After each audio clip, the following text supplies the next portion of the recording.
ನಮಸ್ಕಾರ ರೀ, ಎಲ್ಲರೂ ಹೆಂಗದಿರಿ? ಚಹಾ ಆಗೈತೇನ್ರಿ? ಸೊ ನಾನೀಗ ನಿಮ್ಗೆ ತೋರ್ಸಕ್ಕೆ ಹೊಂಟಿತ್ತು ಗುಬ್ಬಿ ಗೂಡು. ನೋಡಿರಿ, ಗುಬ್ಬಿ ಸ್ಟಾರ್ಟಿಂಗಿಂದ ಎಷ್ಟು ಚಂದ ತಗೊಂಡಿದ್ವಿ ಗುಬ್ಬಿ ನೋಡಿರಿ. ಒಳಗೆ ಹಿಂಗೆ ಮಾಡಿದ್ರಿ. ಈಗ ಸ್ಟಾರ್ಟಿಂಗ್ ರೀ ಇದು ನೋಡಿ ಸ್ಟಾರ್ಟಿಂಗ್ ಮಾಡಿದ್ವಿ.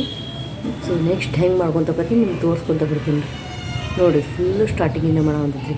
ಇಲ್ಲಿ ನೋಡಿರಿ ಎಷ್ಟು ಚಂದ ಕವರ್ ಮಾಡೈತೆ ನೋಡಿರಿ. ಫುಲ್ ಇದರಿಂದ ಸ್ಟಾರ್ಟ್ ಮಾಡಿದ್ವಿ. ಯಾವಾಗ ಮುಗಿಸ್ತೈತೆ ನೋಡ್ತೀನಿ ರೀ.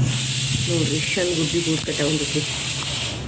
ಇದೊಂದು ರಾಡ್ ರೀ ನಮ್ಮದು ಬಟ್ಟೆ ಹಾಕೋದು. ಸೊ ಅದ್ರಾಗ ಕಟ್ಟಾಗತ್ತೆ ನೋಡಿರಿ ಚಂದ. ನೋಡಿರಿ ಯಾವ ಥರ ಕಟ್ಟೈತೆ ನೋಡಿರಿ ಇದು.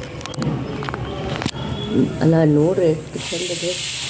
ನಾವು ಇದು ಮಾಡೋಕೆ ಹೋಗಿಲ್ಲ ರೀ. ಅದಕ್ಕೆ ಕೆಡ್ಸೋದ್ರಿಂದ ಏನು ಉಪಯೋಗ ಐತಿ ಪಾಪ ಅಂತ ಸುಮ್ಮನಾಗೇನು ನಾನು, ಬ್ಯಾಡ ಅಂತಂದು. ಅದಕ್ಕೆ ಅಷ್ಟು ತಲೆ ಐತೆ ಅಂದಾದ್ಮೇಲೆ ಮನುಷ್ಯರಾದ ನಮಗೆ ಎಷ್ಟು ಇರಬಾರ್ದು ವಿಚಾರ ಮಾಡಿರಿ ನೀವು. ಏನು ರೀ ನೋಡಿರಿ ಎಷ್ಟು ಚಲೋ ಕಟ್ಟೈತೆ ಅಂದರೆ ಒಂದು ಸ್ವಲ್ಪ ಗ್ಯಾಪ್ ಇಟ್ಟತ್ತೀನಿ ಎಲ್ಲರೂ ನೋಡಿರಿ. ಎಲ್ಲಿ ಗ್ಯಾಪ್ ಇಟ್ಟಿಲ್ಲ ರೀ.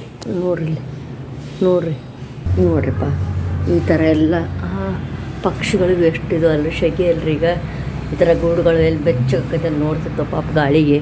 ಅದಕ್ಕೆ ನಾವು ಏನು ಕೆಡ್ಸಕ್ಕೆ ಹೋಗಿಲ್ಲ ರೀ ಅದನ್ನು. ನೋಡಿರಿ ಯಾವ ಥರ ಇನ್ನೊಂದು ಸತಿ ಕ್ಲಿಯರ್ ಇದೆ ಹಂಗೇನು ಕಾಣುವಂತೆ ನೀವೇ ನೋಡ್ರಿ ಅದನ್ನು ಹೆಂಗೆ ಮಾಡೈತೆ ಅಂತಂದು. ಸ್ವಲ್ಪ ನೋಡಿರಿ ಎಲ್ಲ ಟೈಪ್ ನೋಡ್ರಿ ಹೆಂಗೆ ಕಟ್ಟೈತೆ ಅಂತಂದು.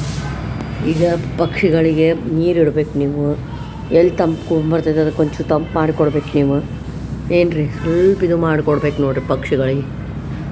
ಈ ಥರ ಮಾಡಿಕೊಟ್ರೆ ಅವಕ್ಕೂ ಒಂಚೂರು ಇದು ಆಕತಿ. ನೀರಿನ ವ್ಯವಸ್ಥೆನೂ ಮಾಡ್ತೀನಿ ರೀ ನಾನು. ಶೇರ್ ಮಾಡಿರಿ, ಕಮೆಂಟ್ ಮಾಡಿರಿ, ಸಬ್ಸ್ಕ್ರೈಬ್ ಮಾಡಿರಿ. Thank you so much.